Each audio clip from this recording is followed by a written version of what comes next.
Good afternoon or good morning, everybody, depending on where you're located. Welcome to our open office hour series on inventory management. Today, we're going to talk about how best you can use NetSuite to manage your inventory.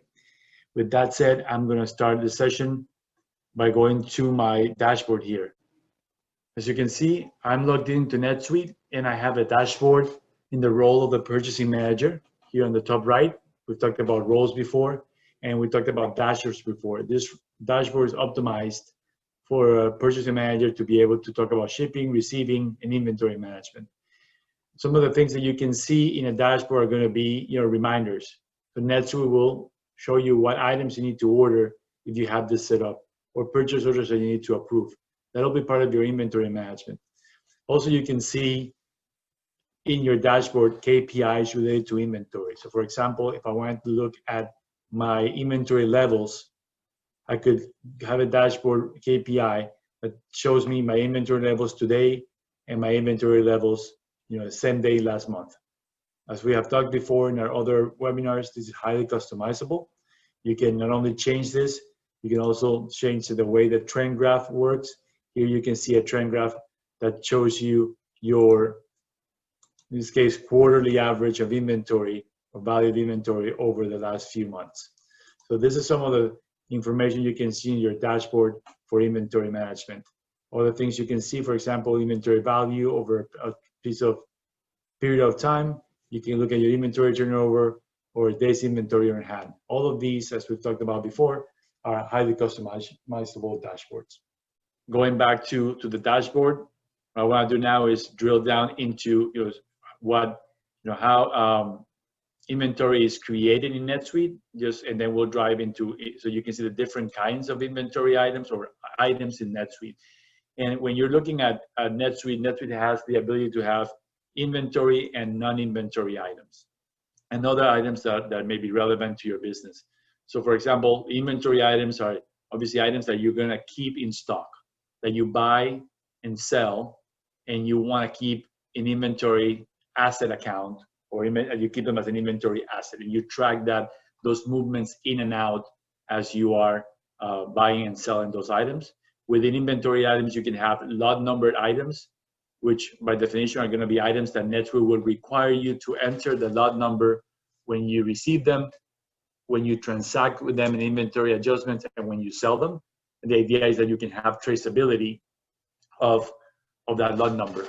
And that lot number, is important for industries like the pharmaceutical industry, the food industry, food service industry would need a lot number because your items are based on lot number, and you want to be able to trace them if there are recalls or any other requirements. And then you have serialized items, which are a little bit different because each serialized item, each item will have a serial number different from the other, where in lot numbers, you can have multiple quantities that are belonging to the same lot number. So in serialized item, you will be required, and NetSuite will track for you that serial number when you receive it and when you sell it, and any movement in between as you're moving, adjusting inventory, you'll have that serial number. You'll be able to run reports, of those serial numbers.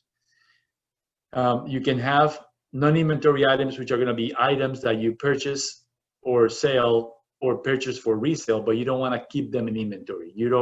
You expense them when you receive them, and then you receive the revenue when you sell them. But there's no cost of good necessarily associated with that sale, directly associated with that sale. And you have, again, items that you can just purchase. Office supplies, for example, may be a category. Items that you can just sell. Maybe you produce something that you just want to sell, it's a byproduct of another manufacturing process, and then but you don't keep it in stock. And then items for resale are items that you're going to purchase to resell. You have other charges, which are, again, other things that they may not be inventory items or physical items that you want to be able to charge and classify them differently than service items, because service items are going to be services that you offer and you charge on a per hour basis, on a per month basis, on a unit of time, usually, where everything else is in a unit of measure. So and then there's other types of items, for example, that you can use in your invoices. Those are not inventory items, so we won't spend that much time on them, but those are just items that the NetSuite classifies as items that you can use on invoicing. A discount, description, a payment item, for example, that you may want to use to receive payments that you're not necessarily offering a service for. You're receiving a payment, and there's different theories on that. That's one of the important lists when you create an item. The other one that's important is the unit of measure. NetSuite allows you to track units of measure in the system. You can have multiple lists of unit of measure, and for example, we here have 2 units of measure. One is the each, and one is hours. And on the each unit of measure, when you create a unit of measure, you're going to assign it eventually to an item, so you can track that purchase unit, sale unit, and an inventory unit. And the unit of measure allows you to have multiple unit of measures between that in that specific type. So for example, here I have eaches, but I can also have, for example, a box of 12. I can create a box of 12, and I can call this, B12, and all these are required. And you're going to say that you have 12 of the base on a box of 12, and NetSuite will know that when you purchase in boxes of 12, but you keep your stock in eaches, that you'll have a conversion when you receive it. When you receive one box, you'll know that you have 12 units in inventory. So when you go count that open box, you can count in not parcels of a box, but in the unit of measure of eaches. And you can have multiple. You can have a box of pallet of 36.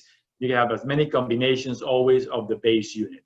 When units of measure get a little bit more complex, then at that point, then you define different units of type of unit of measure, so you don't have to have that. So you can have a better handle on your units of measure within the system. Those are the main 2 things I want to cover on items, and I'm gonna just jump into a specific item, and I'll cover 2 items here quickly, and then we'll get into some of the transactions that you can get in the item. So for those of you that know, you have your global search. So if you're looking for a specific item, you can enter the item in the global search, and it will pull you everything that has that item name. So in this case, it's Briggs L filter. Or I could go into my list of items here, and if I open my list of items, it's going to show me my total list of all my items in the system. I have 37 items in the demo account, and I can filter further from my list by using those same classifications that I showed before. And I want to say that I want to see only the inventory items. There's a 24, and I have my items here, where then I could I can just open this item and view it. So a couple different ways of getting to the item. Within the item record, just high level what you can track in NetSuite. Some things here are native, some things are customizations, but it's an item master. You can track almost everything you need or more. But things that are important, and then NetSuite gives you the capability of doing. Obviously, you can use UPC codes. You can use parent-child relationships in the items, where you can have items that are children of other items to be able to have hierarchies for reporting purposes. If you have multiple subsidiaries in your company, if you have multiple businesses that you are using NetSuite for, you can define which company would have access to that item, and that's just to segregate that not every company can sell or see that item. In this case, I only have one company with subsidiary 1, so I could define here, if I have multiple, what companies have access to buy and sell this item. And then I have my units of measure here, where I can have a type. You'll see that you can change the type once you create the item, but you can change the unit for stock, purchase, or sale. And the idea here again is that you can buy it. You can buy it in boxes of 12 maybe, but sell it in units and stock it in units. So you have that flexibility. So you can see here before, I was able to attach an item, so I can have images, one or multiple images of my item in NetSuite. You can handle pricing. We've talked about pricing in other sessions, but you can have multiple levels of pricing and quantity-based pricing in the system. So you can have NetSuite track that and assign those price levels or price lists to customers. You can have a sales description that is different than your internal description. So you may want to have a more detailed description for your invoices than what you have internally for your inventory management or for your purchasing manager. So you can track those different descriptions. If these are empty, you'll always default to the display name that it has. If you want to track minimum quantities that need to be purchased, you can track that here. Maybe I don't want to sell less than 5 for this item, so you can track that here. And you can track information for shipping, the weight of the item. If you assign a shipping cost specifically to this item, they use on a per item basis. If you have a handling cost, you can define measures, unit of measure. This is not a standard field in NetSuite. This is a standard field that if you have WMS, you would get in the account, but without WMS, you don't have it, and you have the option of creating that. So in this case, I have the option of creating fields, and then you can do calculations with that if you want to look at the volume of a purchase order to maximize the space of a container, for example. It will give you an approximation of the total space. On the purchasing and inventory, which is what I concentrate on, this is where you're going to define all your characteristics for purchasing and for inventory. Things like how you want to cost that item. NetSuite handles or can handle standard costing. You're going to use standard cost accounting, average or perpetual average value, which is always going to do a weighted average of all your inventory. As you purchase that inventory and you sell it, it will keep the average value of that inventory. You can have LIFO or FIFO inventory, last in, first out, or first in, first out. So those are and you're using lot number, then it has a specific item where each lot number may have a specific cost. As you're buying it, commodities go up and down in cost, and it has a specific cost per item. So you want to look at your profitability by lot number, maybe not on an average basis.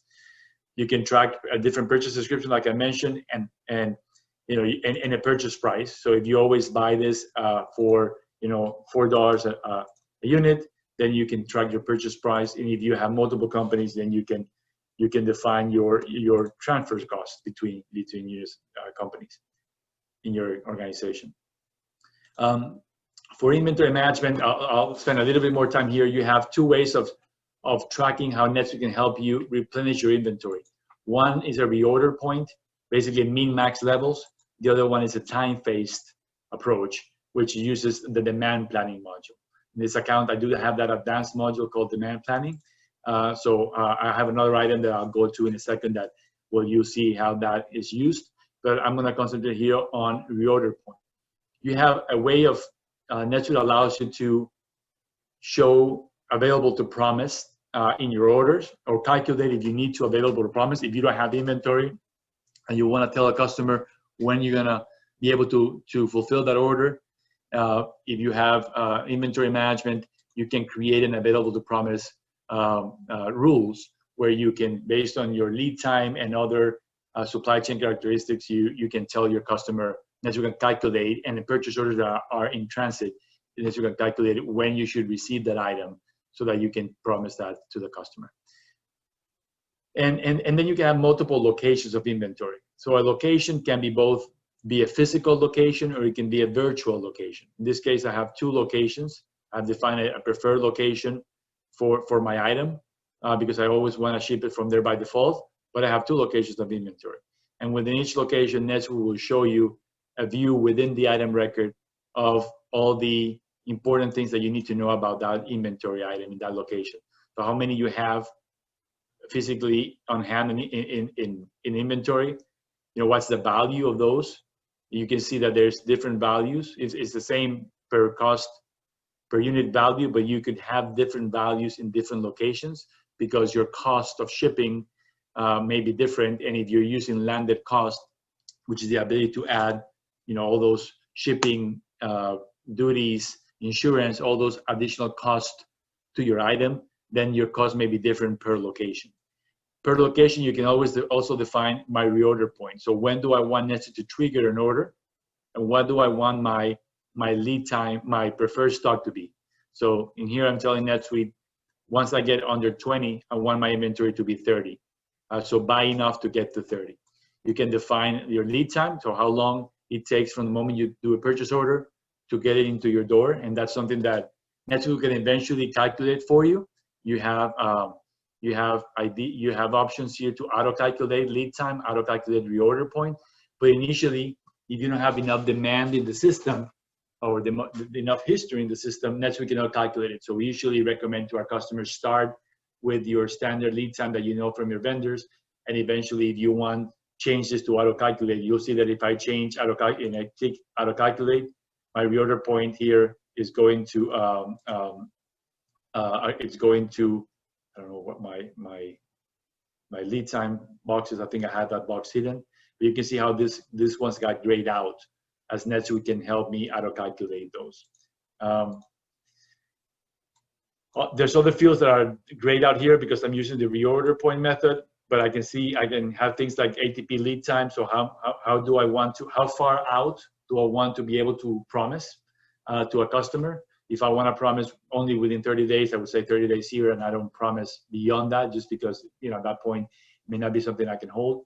And then you can also see here your other what you have on order. So how much you've purchased of that item that you haven't received, how much you have reserved in inventory for orders, how much you have committed. So I have here 2 units on hand, and I have 2 units committed. So it means I have 0 available for future orders. And then I don't have anything back ordered or in transit in this account. And then I can also define my counting interval. So if I want to do inventory counts, I can define that I want to count this next on September 30th, and I want to count this item every 3 months. And NetSuite you can classify ABC. NetSuite doesn't automatically calculate your inventory as ABC, but you can create rules based on how you define A and B and C, so that periodically the system can auto-classify your item. And the rule may be, it's A if my average cost is over $500, or if I sell more than 10 units a month. Your units may vary, and that's why NetSuite doesn't necessarily populate for that automatically, because each business has different ways of classifying their own inventory. But once you classify it, then you can use that for reporting, for inventory count processes, etc. So I'm going to just save this record, and then actually, before I save it, a couple other things. You can define predefined vendors for that, and prices that you've negotiated with the vendor. And you can have multiple, but you always need to have you should always define a preferred vendor. You can have pricing schedules if you have multiple price levels with that vendor that you negotiated, and if you're using bins, you can also track bin numbers. Even if you don't have WMS, you can track bin numbers that you update manually. And when you're doing your picking in the warehouse, you can direct your picker in the pick list to go to a specific bin location to pick that item and not rely on memory, right? And that all depends on how you have your warehouse organized. Besides that, I mean, there's a lot of other information here, but you can see that on the accounting side, you have to define accounts for the item. So when you buy it, you define that inventory account. You define when you sell it, that cost of good account and that income account. And if you're using variance, if you're using standard costing, then you can track things like price variance or quantity variance or different types of variances, so that you can keep your cost accounting as a standard, but track that variance as you receive it, or as you do, as you receive it basically, or any adjustments that you might do in inventory. So I'm gonna save the record, and you'll ask, well, yeah, that's very good, but what do I, what is that information good for? So if I go back to my dashboard, you'll recall here that it says, NetSuite tells me that I have 5 items to order. So if I click on that, I'll come to this screen where it's called order items. And I can filter this screen. So I'm gonna filter it just to my US 1 location for purposes of this exercise. And you'll see that it tells me that I need to buy these 3 items. And this is the one that we were just viewing, the Briggs air filter. It automatically brought the preferred vendor. It automatically brings the price that I have in the item. And it tells me automatically that I need to buy 30. And why 30? Because I have 0 available. My reorder point is 20, so I'm under that. And I told it that I wanted to buy that I wanted to have 30 in stock, right? It's not accounting in this case for future orders because it doesn't know, and that's the downside, I guess, or the reorder point is just a min max level. But if I know I'm going to have a promotion, I'm going to have a specific, fire sale, then I can say, well, I don't want to buy 30, I want to buy 40. Or if I haven't been able to update my inventory record and I don't want to buy 30, I want to buy 15, I can change that here. NetSuite will not change it automatically. It will tell you what you told it to bring it. So obviously there's a maintenance that goes into the account. If I negotiate a special price because I'm buying 40, I can just change that here and say, well, my price is now 475. But I can change some variables. You can see that you can filter a lot of things here so that you can, by vendor, your purchasing manager has a lot of flexibility. I can add more filters or more fields here with this customize button. I won't do that because I don't want to get out of the screen. But I can definitely, there's a lot of information here. And once I review it, I can tell NetSuite, I want to buy everything here. So I want to buy this, everything from Microshop and from Baco Tools. So I want to just process this purchase orders. It tells me here there's going to be $70,000 in purchase orders, and I can just submit. And what it's going to do is it's going to create one purchase order per vendor and per location that I'm buying into. So if I'm buying for both US 1 and US 2 locations for Baco Tools, it would have created 2 purchase orders if those are my rules, right? Because I want to keep those separate. I want each location to only receive their own purchase order, and that's what I've negotiated with my vendor, right? So the process, depending on your account, it can take a few seconds here. It's a demo account, so we'll let it run. You'll see here that the purchase orders were created, and I have an approval process. So if I click on Baco Tools, where I said that I wanted to buy 30, when I open it, or 40, sorry, I want to open it in a different tab. The purchase order was created. We've talked about purchase order approval workflows. We talked about workflows last week. So in this case, I do have a purchase approval workflow where the purchaser has to be approved by a supervisor. And that's not something we're going to cover today, but that's some functionality that you have in NetSuite where you can define purchase order approval processes and workflows based on certain different variables. In this case, everything has to be approved, right? You saw both orders were approved. But it tells me here that the purchase order was created by Matt Nolan. That's who I am in this account. And that's for subsidiary 1, for location 1, pending approval. If it had been approved, or if I knew in this case who the approver was, I haven't assigned it yet in this account. It would be assigned here, and it rejected. There would be a rejection reason here, and the approval history would be cut here. But here you can see that it's purchased, at $475. It knows that the last time I purchased this, I purchased it at $5. I have this displayed here as a preference. You don't have to have it here. And it knows that I have 2 on hand. So it shows me in the PO what I have at the moment of the creation of the PO. And I expect to receive it on the 17th because my lead time is 7 days in my item record, right? So it knows when I should receive it, so I can plan accordingly. If I'm doing a sales order, it will know that I'm receiving it on the 17th. So if somebody's wanting to buy this filter today, my customer service rep in the sales order will be able to enter that item. It'll say that it's back ordered, but there will be an option where it says available to promise, and they can look it up, and it will tell them you'll be able to sell on the 18th because maybe you have a day where you process your order to receive it, right? So those are the rules that you would create.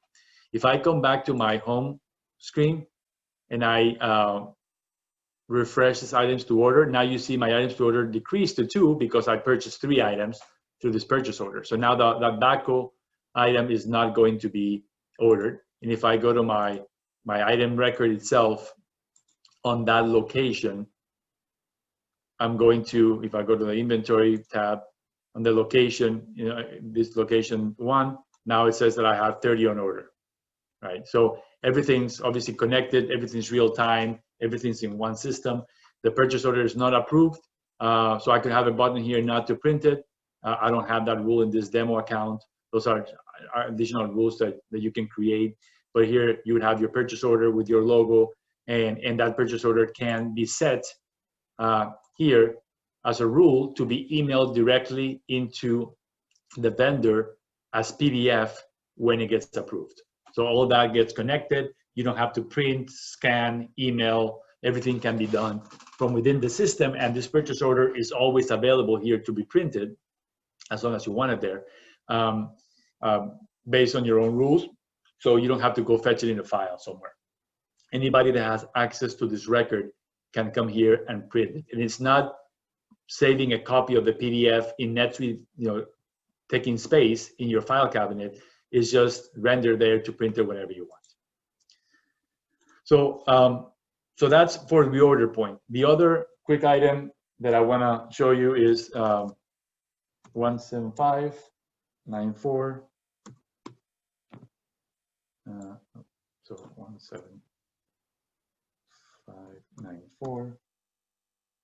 1759458. No, that's not it. So I'm going to go to my items and look at that way. I wrote it down incorrectly. So this item here.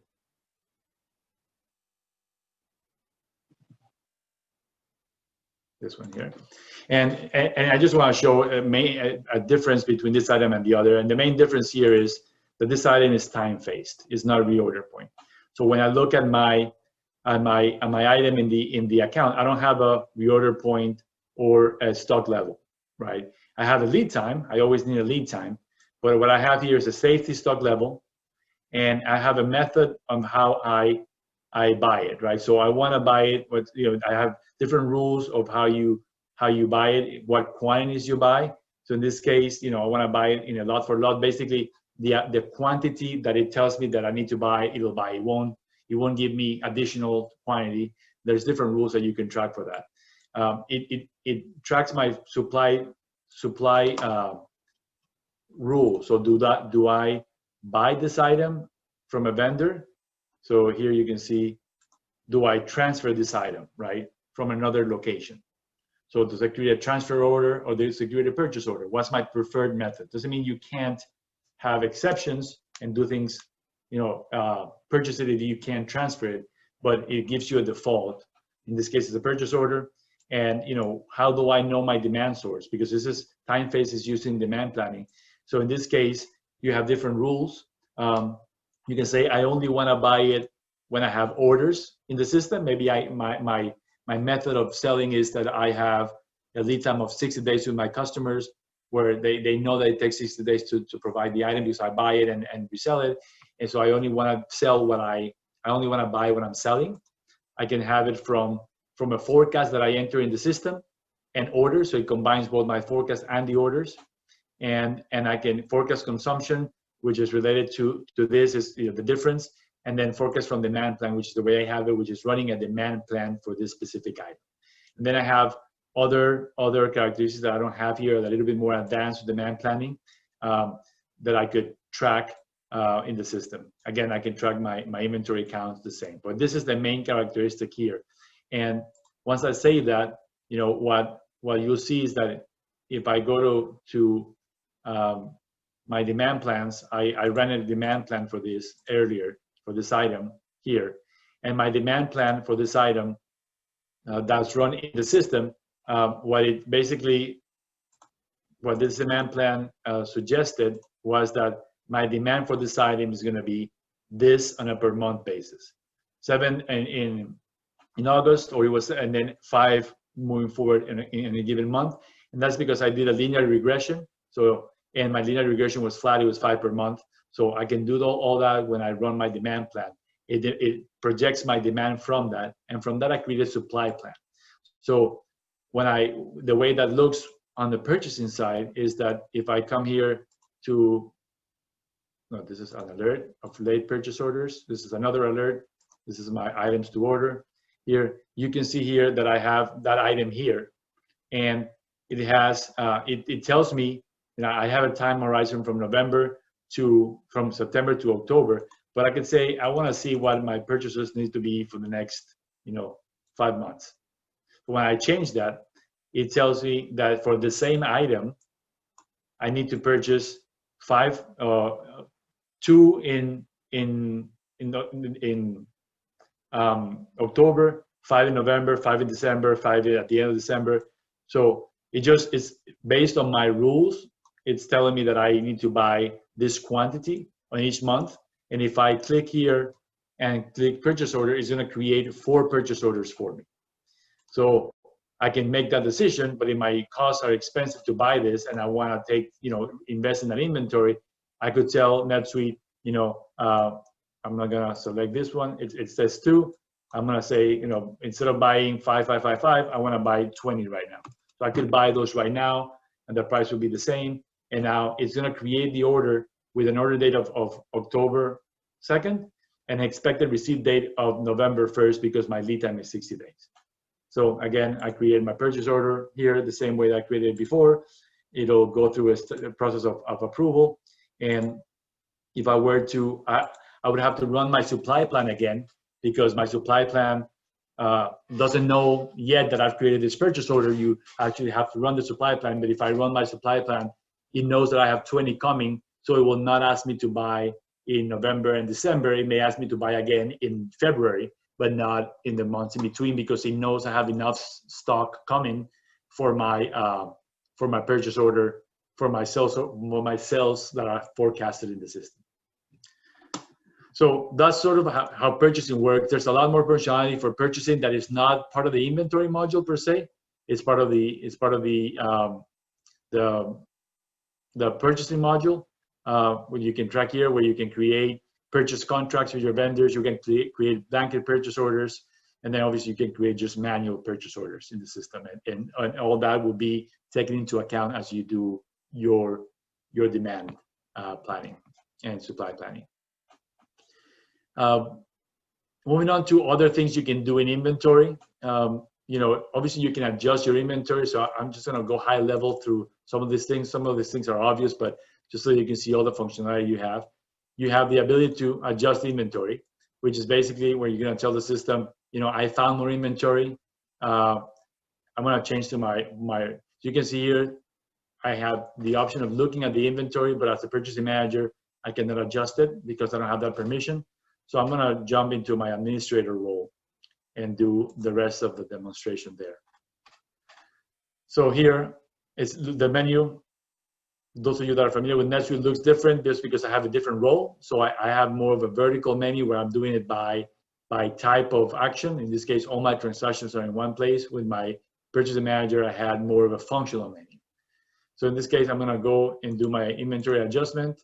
And inventory adjustment is just going to be just that. So right, I want to add, it's going to ask me for my subsidiary first, so I need to enter this first. Subsidiary 1, what location? I want to do it in US 1. He asked me for what account I want to adjust.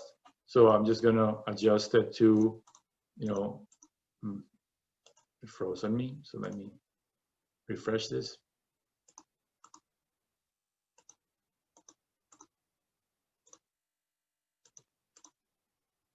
And I can type it in, but my computer has been acting strange lately when I type in too fast. So I'm just gonna, this is my account, my adjustment account. This is gonna be my, when I want this adjustment to take place, and I'm gonna enter my item that I want to adjust.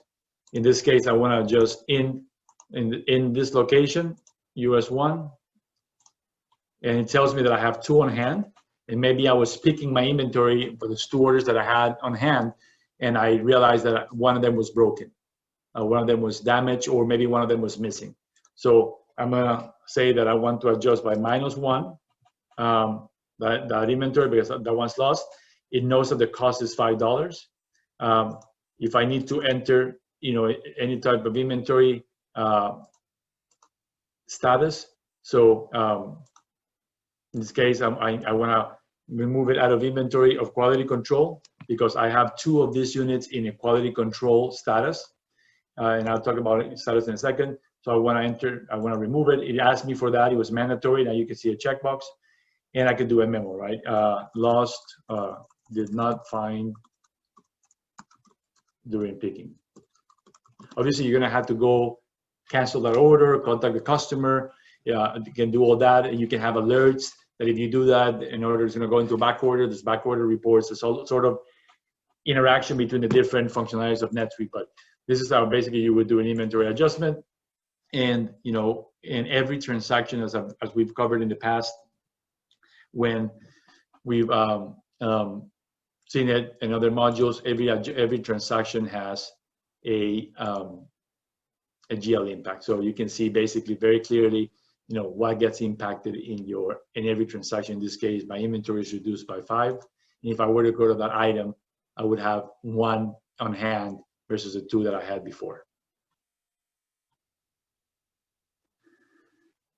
So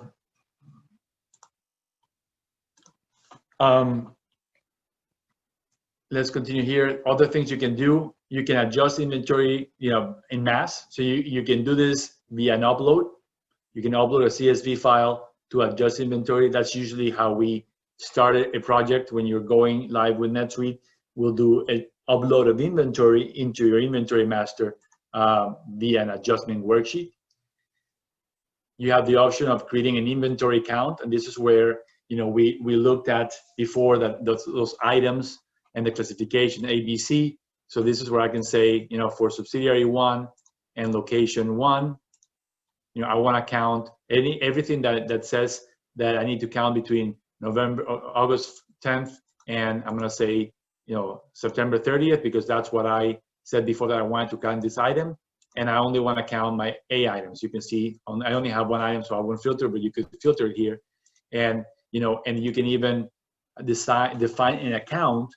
So when you do your count in NetSuite and you find that you only have 1 instead of 2, NetSuite will automatically, via a process, will create that adjustment for you. So as you're entering your count in NetSuite, there's a process that it will tell you what it will adjust.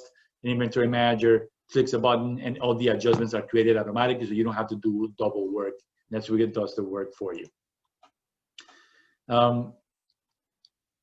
You have, obviously you can create it, you can enter, you can use transfers between bins if you move inventory. There's an advanced functionality to distribute inventory. The net system can see your inventory levels in your different locations and can suggest transfer orders between locations so that you can optimize your inventory based on maybe one location you have too much inventory and not enough orders.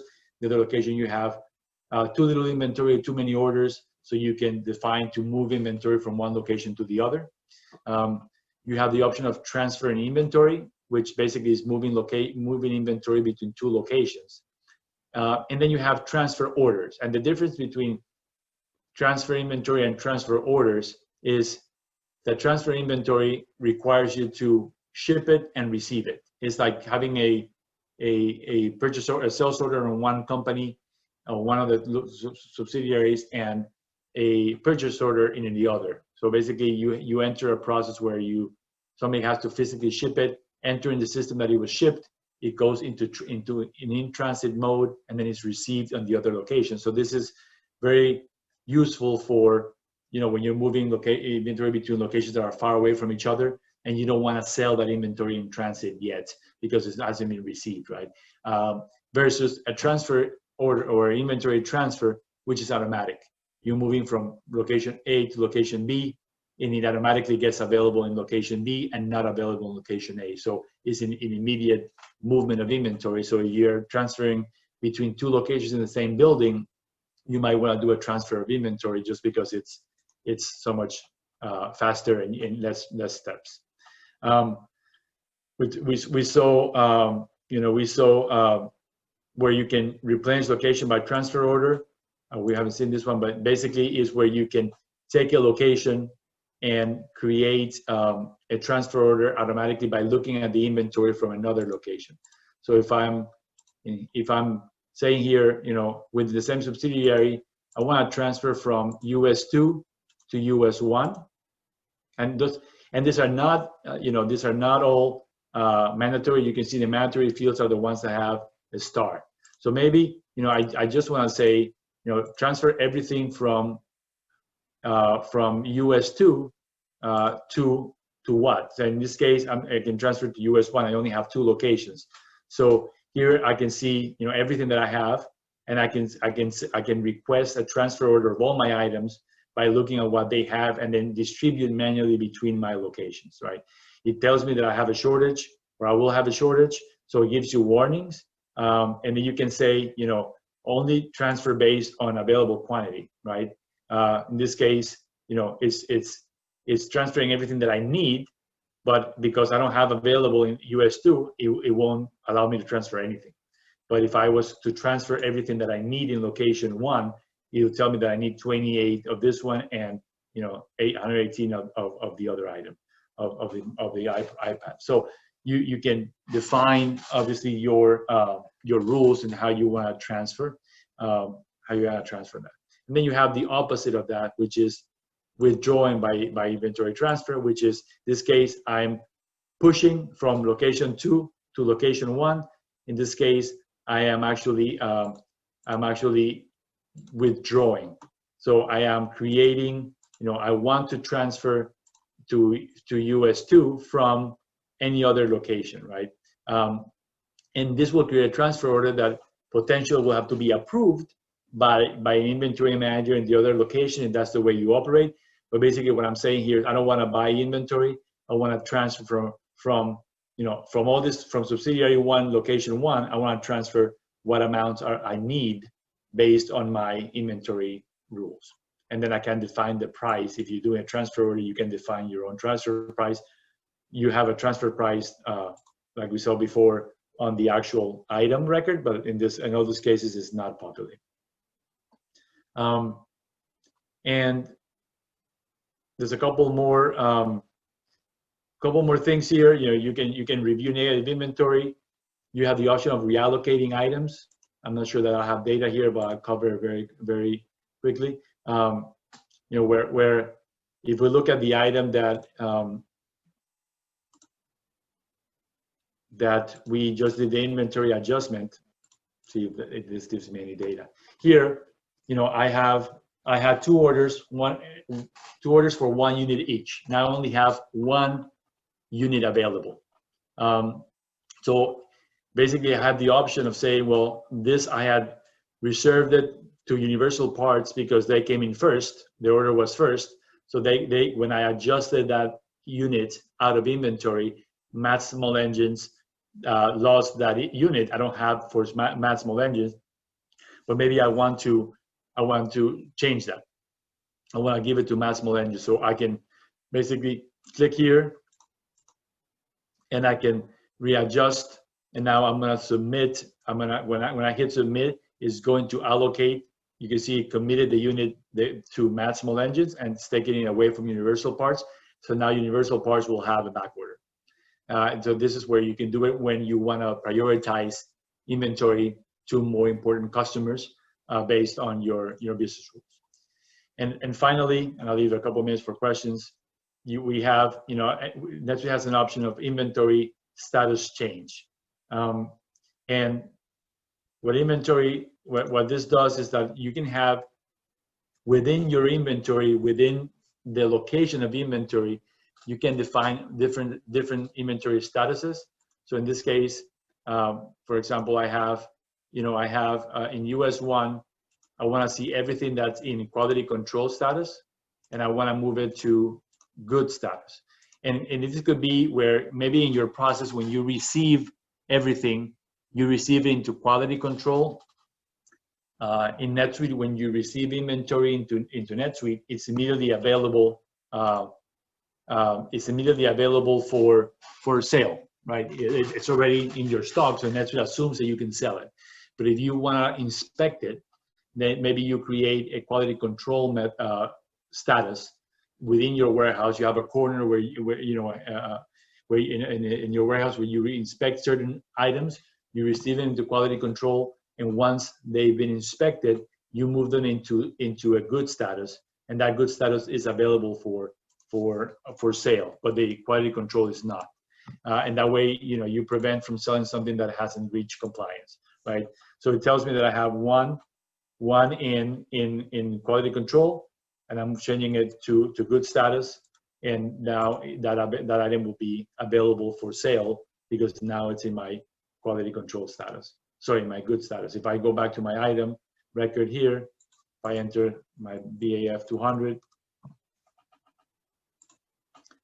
within the item record, you can see, even though my inventory detail here doesn't tell me that, tells me that, you know, I don't have one, within the item 360,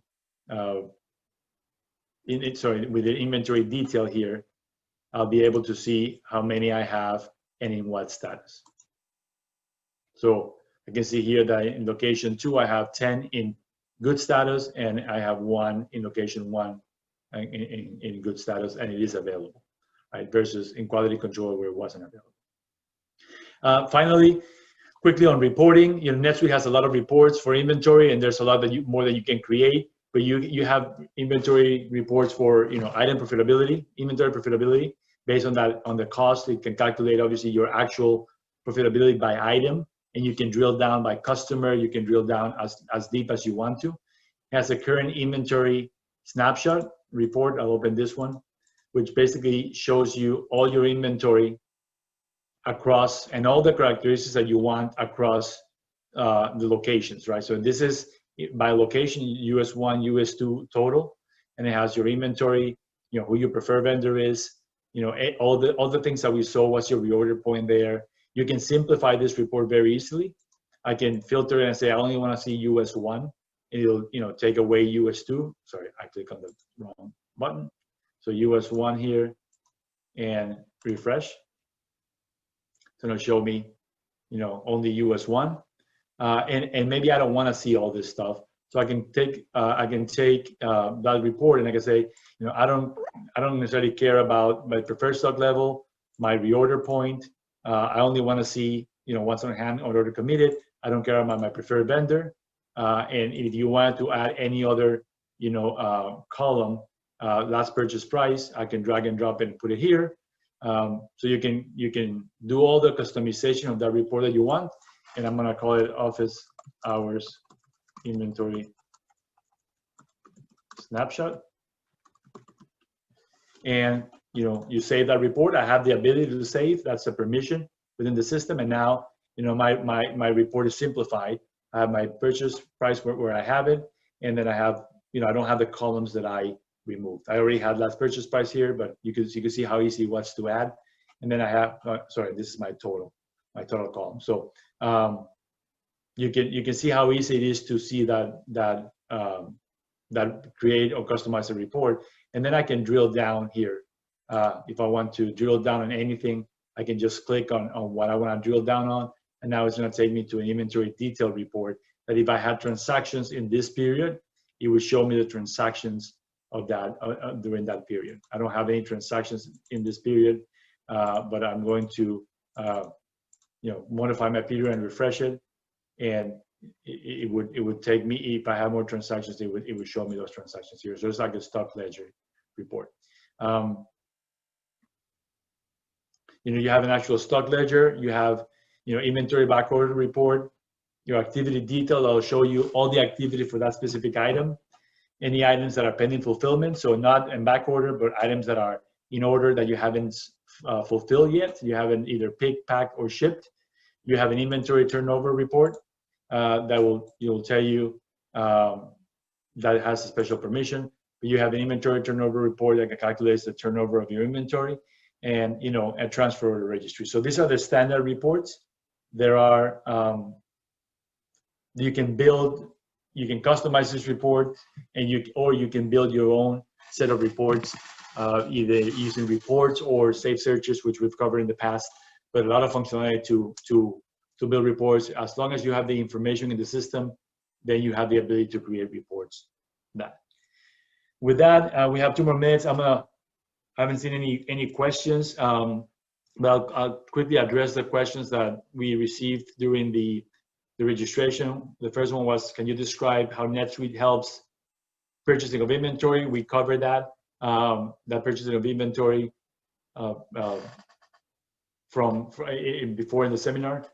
The next question was, how does the inventory management inform the CRM? So because everything is integrated, it's all in one system, right? So if you have a different CRM, you would have to integrate that CRM with NetSuite.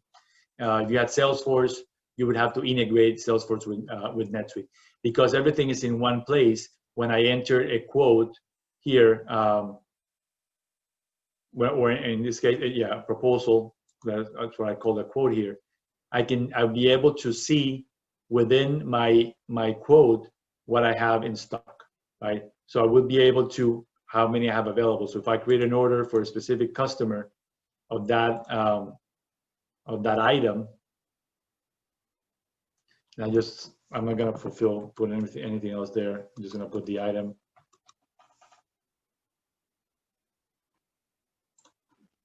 It tells me that I have 10 available because I have 10 available in all my locations, right? If I want to fulfill to this customer and I want to ship it out of one specific location, I don't know if I have the location here. I don't have my location here, but if it doesn't matter for my quote, because I can move it around, I can tell it, hey, I have 10, so I'll be able to fulfill that order. So that's how the CRM for the quote would integrate with inventory level. Talk about what is the best way to manage inventory. Obviously, the more integrated, the better. The less you have inventory in spreadsheets, the better. The more automated, the better. But obviously, it depends on your volume and your ability to invest. But NetSuite provides you with a lot of capabilities to optimally manage inventory. And we looked really at the surface. There's a lot more functionality that we didn't see with demand planning, with the supply chain workbench that NetSuite just released. There's a lot of functionality there that's more advanced than what we covered in 1 hour, and I'll be open to questions that you may have to dive deeper into that. The last question that we had was, how does NetSuite manage buckets for active, slow, and non-moving inventory? So really, it depends on your policy. There's no buckets per se. Like we saw, you can classify it ABC, and you can have NetSuite automatically update that based on your business rules, or you can use inventory status to move it away from, maybe it's inactive, you don't want to sell it anymore, or it has a quality issue. You can move it using the functionality that we measured. Then you can have reports that show you sales per month. So for example, when I look at the report, you have a report here on sales by item. So this report that you could say, well, is my inventory really moving? Not necessarily against my inventory, but is it just moving? So you can say, show me for this year, my inventory sold by month, and my month being the column, and I can refresh it, and then you can see this month by month, this account, I only sold, this item, right? And I sold it in August. So I don't have a lot of movement in this account. But you could see it different months. If I had it, if I do it for last year, I probably have more there to show. So yeah, you can see quantity and amount, quantity and dollars.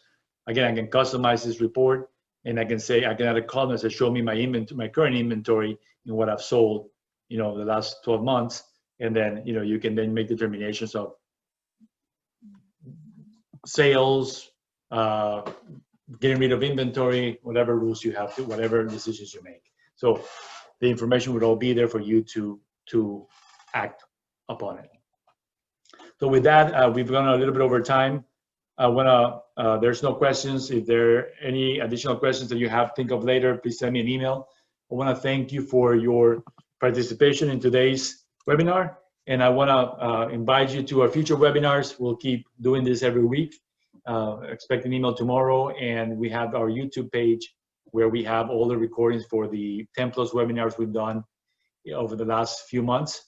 Thanks again for your attention. We look forward to seeing you soon.